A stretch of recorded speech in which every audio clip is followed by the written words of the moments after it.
10% no se tiene registro.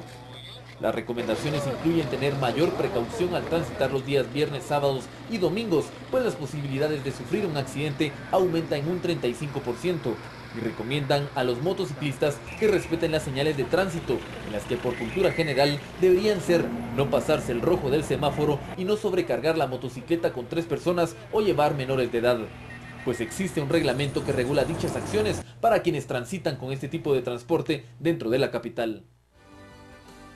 Bueno, y continuamos con la información. Esto tiene que ver con las deportaciones de guatemaltecos que se incrementan en lo que va de este 2014, ya entrando al mes número 6, algunas cifras dadas a conocer por las autoridades que hablan a las claras de una realidad que se sigue viviendo en el país. Un 5%, les cuento que aumentó entonces el número de deportados en este primer cuatrimestre del año.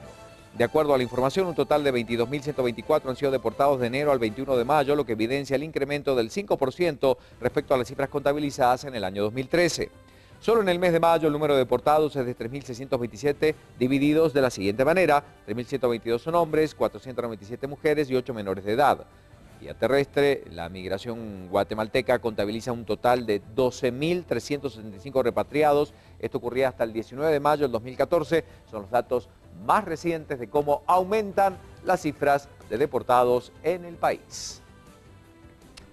Tenemos más información nacional. Es que en un incidente que aún está bajo investigación y que generó alarma ante los peatones del paseo La Sexta en la zona 1, 3 personas murieron, dentro de ellos un supuesto delincuente y 2 agentes de la Policía Nacional Civil tras registrarse un enfrentamiento. Los 3 perecieron cuando fueron trasladados a la emergencia del Hospital San Juan de Dios. El enfrentamiento se produjo cuando el sujeto disparó contra los agentes que le hacían un registro en la Sexta Avenida y 10ª calle de la zona 1. Los uniformados fallecieron en el hecho, como les mencionaba. Ellos son Carlos Acuj, de 35 años, y Rosa Zarco, de 30. El supuesto delincuente no ha sido identificado aún. Los agentes recibían honras fúnebres al haber caído en el cumplimiento de su deber.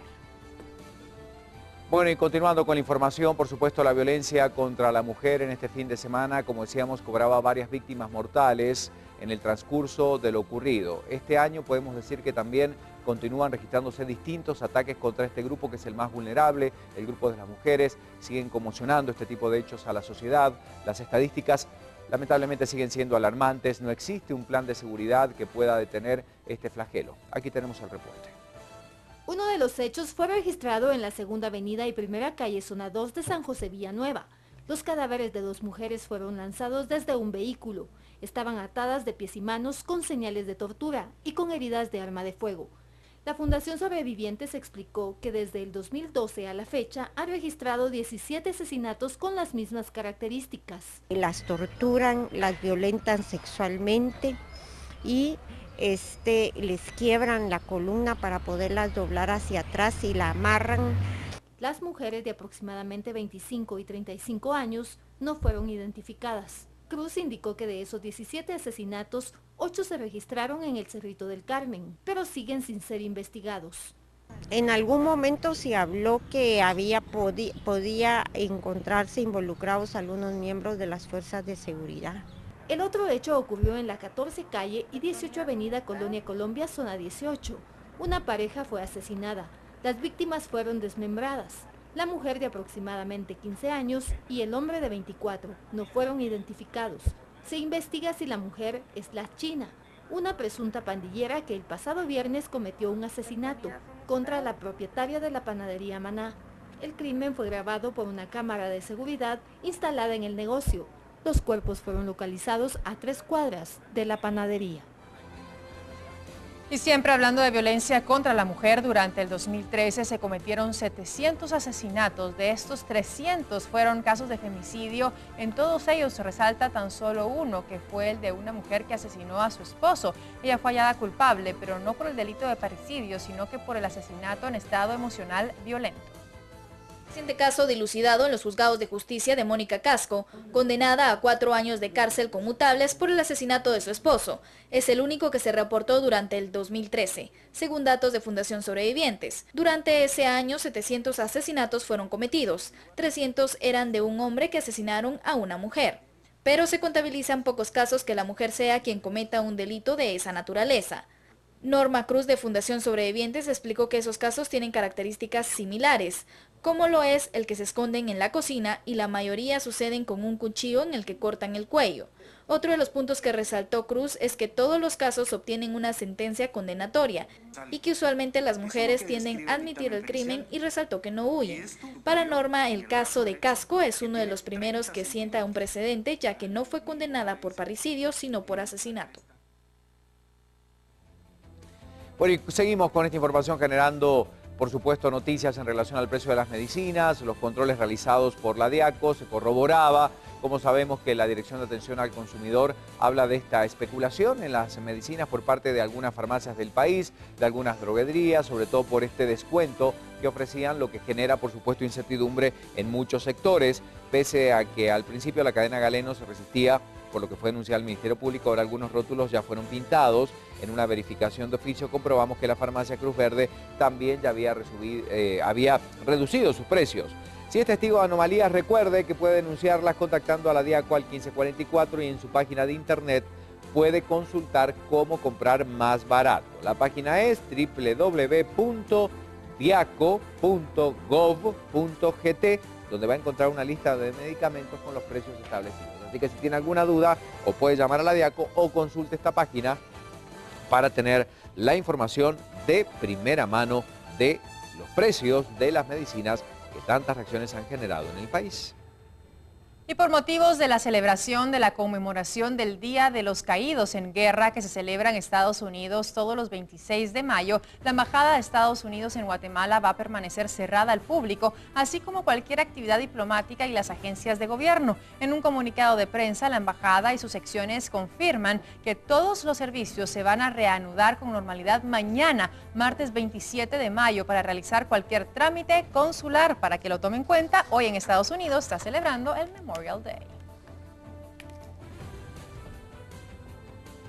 Y nos vamos rápidamente a las calles con nuestro compañero Jorge Esquivel, que sigue recorriendo distintos puntos de la ciudad. Platicamos con él a continuación. Adelante.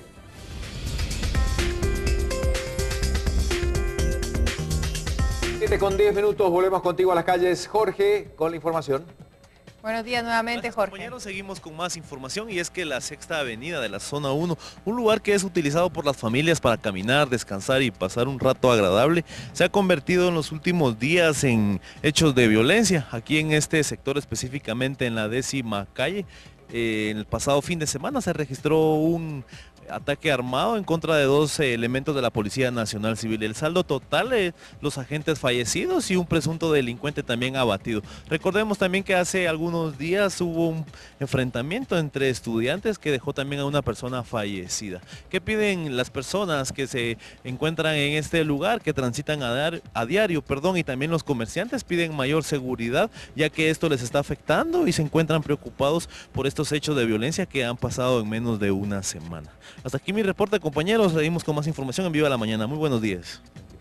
Muchas gracias por la información en lo que está ocurriendo a esta hora del día, 7:11 minutos. Hora perfecta para seguir recorriendo el mundo.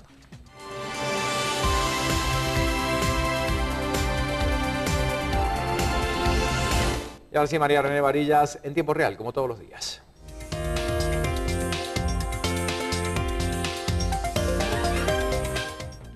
Nosotros seguimos aquí vigilando esas noticias que están dando de qué hablar esta mañana a nivel internacional y tenemos que hablar, sí, de lo que va a pasar en Ucrania después de las elecciones sostenidas. Ayer los separatistas prorrusos han declarado la guerra al nuevo presidente ucraniano, doble fracaso de la operación militar de Kiev, que ni frenó el referéndum de independencia el 11 de mayo ni garantizó el derecho al voto en ciertos lugares de ese país. A Petro Poroshenko le esperan unos primeros días muy intensos, nada más cerrarse las urnas en Ucrania en los lugares donde se llevaron a cabo las votaciones. Las autoridades insurgentes declararon el estado de guerra en las provincias separatistas del este, de las que exigían la retirada de las fuerzas leales a Kiev. Así es que esta mañana amanece en Kiev y también el resto de Ucrania bajo mucha tensión luego de conocerse que Los separatistas han declarado la guerra al nuevo presidente de Ucrania. El portavoz del Parlamento, Denis Pushilin, anunció el estado de guerra después de que el ministro del Interior de Ucrania, Arsen Avakov, adelantara que la operación antiterrorista contra los rebeldes se reanudará tras las presidenciales. Vamos a ver entonces y a estar monitoreando muy de cerca la situación en Ucrania porque podría ponerse muy tensa. Nos comentaba Alejandro al principio que sí, el nuevo presidente Poroshenko ya está solicitando una cita con el presidente de Rusia, Vladimir Putin, para poder discutir lo que está ocurriendo, pero la guerra se le ha declarado por parte de los opositores y los separatistas prorrusos. Con esta información nosotros seguimos conociendo qué más pasa en el mundo. Vamos con Alejandro.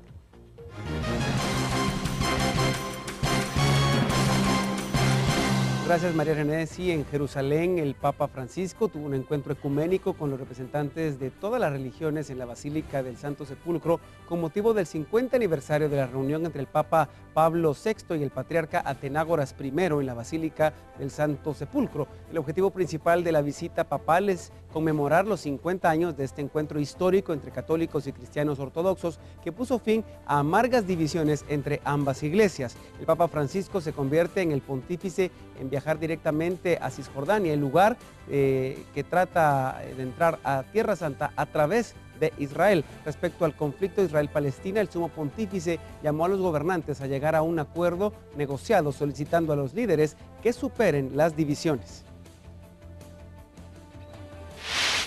Sin embargo, a las afueras de donde se realizaban los actos solemnes, manifestantes palestinos y cristianos ortodoxos se enfrentaron con las fuerzas de seguridad y entre sí, mientras esperaban la llegada del sumo pontífice. Los jaloneos entre las fuerzas de seguridad para evitar que traspasaran las vallas de seguridad se degeneraron en golpes y detenciones de varias personas que alzaban su voz reclamando tener libertad de acercarse al lugar para observar el evento. Las protestas no pasaron a mayores, pero sí se reportaron más de 10 personas detenidas y otro grupo con heridas leves. En Italia, la Marina Militar confirmó el arresto de 9 egipcios que guiaban 2 lanchas con indocumentados, entre ellos 133 niños, los cuales fueron rescatados en el canal de Sicilia. La Marina señaló que los detenidos fueron identificados entre los más de 500 ilegales salvados por una fragata y fueron trasladados al puerto siciliano de Augusta. Los 9 egipcios conducían las 2 barcazas, una de las cuales remolcaba a la otra, que estaba averiada, en la que viajaban los migrantes. La Marina Militar precisó que el arresto de los egipcios fue confirmado por la sección de combate a la inmigración clandestina y los detenidos fueron acusados de asociación delictiva con finalidad de favorecimiento de la inmigración clandestina. 7:16, más noticias. Hablando del deporte guatemalteco, vamos a destacar cómo se ha vuelto costumbre